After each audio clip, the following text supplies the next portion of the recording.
O ministro do STF, Alexandre de Moraes, falou hoje sobre as sanções financeiras impostas a ele pelo governo americano. O ministro disse que vai ignorar as punições e que elas são resultado de ações covardes e traiçoeiras de pessoas que só buscam o interesse pessoal. Moraes recebeu o apoio de outros ministros na reabertura dos trabalhos do Judiciário. O presidente do Supremo Tribunal Federal, ministro Luiz Roberto Barroso, lembrou o histórico de golpes, contragolpes e tentativas de quebra da legalidade constitucional no Brasil desde o início da República. Na sequência, relatou os diversos acontecimentos a partir de 2019, como os acampamentos golpistas e a invasão às sedes dos três poderes. Ressaltou o respeito ao devido processo legal das ações penais sobre a trama golpista em andamento no Supremo e elogiou a conduta do ministro Alexandre de Moraes. Há nos autos confissões, áudios, vídeos, textos e outras provas que visam documentar os fatos. Todos os réus serão julgados com base nas provas produzidas, sem qualquer tipo de interferência, venha de onde vier. Faz-se aqui o reconhecimento ao relator das diversas ações penais, ministro Alexandre de Moraes. Com inexcedível empenho, bravura e custos pessoais elevados, conduziu ele as apurações e os processos relacionados aos fatos acima descritos.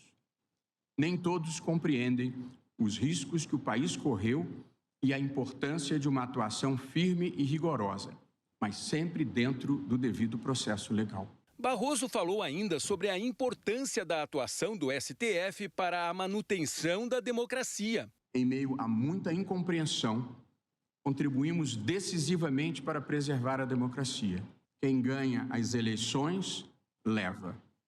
Quem perde, pode tentar ganhar nas eleições seguintes. O ministro Gilmar Mendes foi o segundo a falar.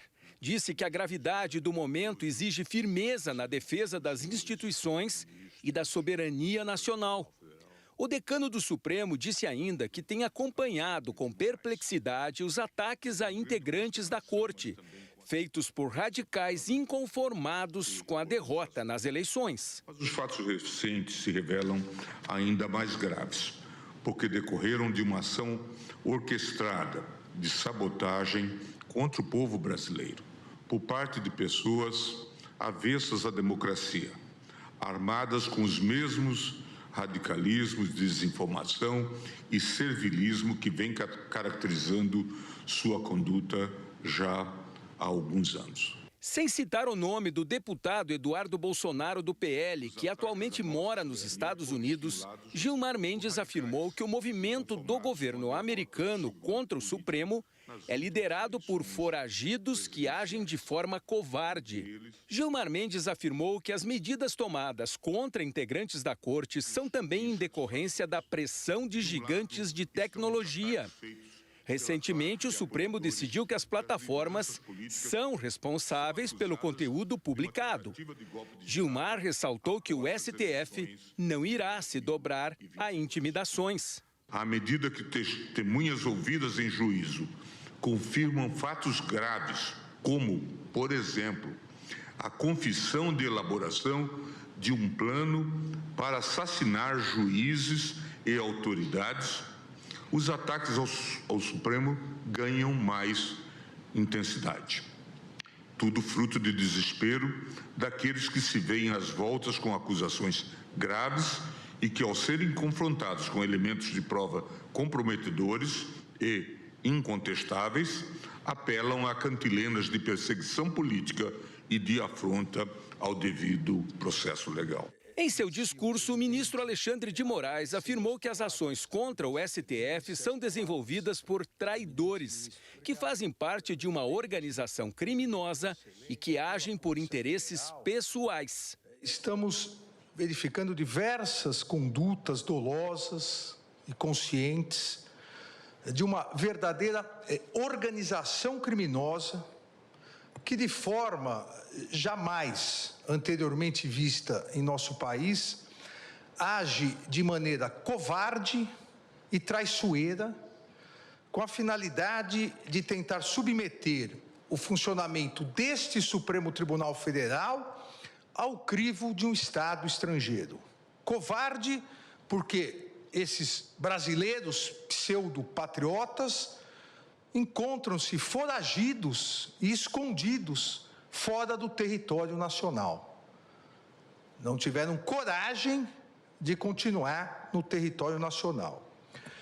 E traiçoeira essas condutas, porque atuam por meio de atos hostis, mentirosos, derivados de negociações espúrias e criminosas, com a patente finalidade de obstrução à justiça e a clara, flagrante finalidade de coagir essa Corte no julgamento da ação penal 2668, ação penal do núcleo crucial da tentativa de golpe de Estado do dia 8 de janeiro. Moraes comparou essas atuações no exterior a ações de milícia. A mais característica criminosa dessa verdadeira organização miliciana, ao fazerem as postagens, dizem: ainda há tempo caso você aceite a torpe coação. Acham que estão lidando com pessoas da laia deles, acham que estão lidando também com milicianos, mas não estão.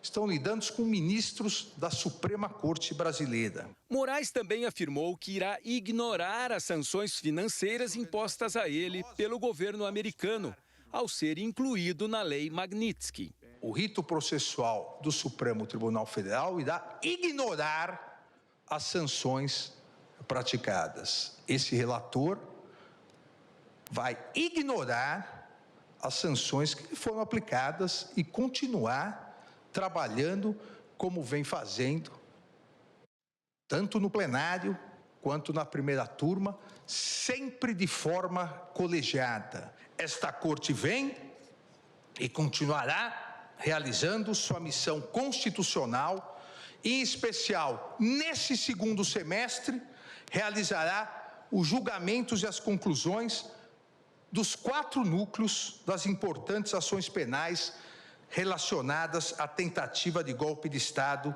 de 8 de janeiro de 2023. O Procurador-Geral da República, Paulo Gonet, também prestou solidariedade a Alexandre de Moraes. Aproveito o momento para, diante de assombrosas e inconcebíveis investidas contra o ministro Alexandre de Moraes, pelo desempenho legítimo das suas funções jurisdicionais, invariavelmente submetido às regras de controle do colegiado, assegurar-lhe a solidariedade, a mesma que estendo ao Supremo Tribunal e ao Judiciário brasileiro. O advogado-geral da União, Jorge Messias, criticou as tentativas de ameaça e de interferência em assuntos nacionais.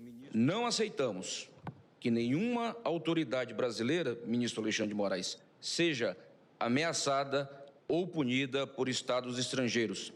Da mesma forma, não podemos admitir que nossas leis e nossa Constituição sejam suspensas para que a legislação estrangeira estabeleça o que as empresas em solo nacional devem ou não fazer. A Advocacia Geral da União se colocou à disposição de Alexandre de Moraes para recorrer das sanções financeiras na Justiça dos Estados Unidos ou em cortes internacionais, mas o ministro já indicou que, pelo menos por enquanto, não pretende reagir. Ele disse a interlocutores que as medidas do presidente Donald Trump têm caráter político e que, por isso, a reação deve ser do governo brasileiro.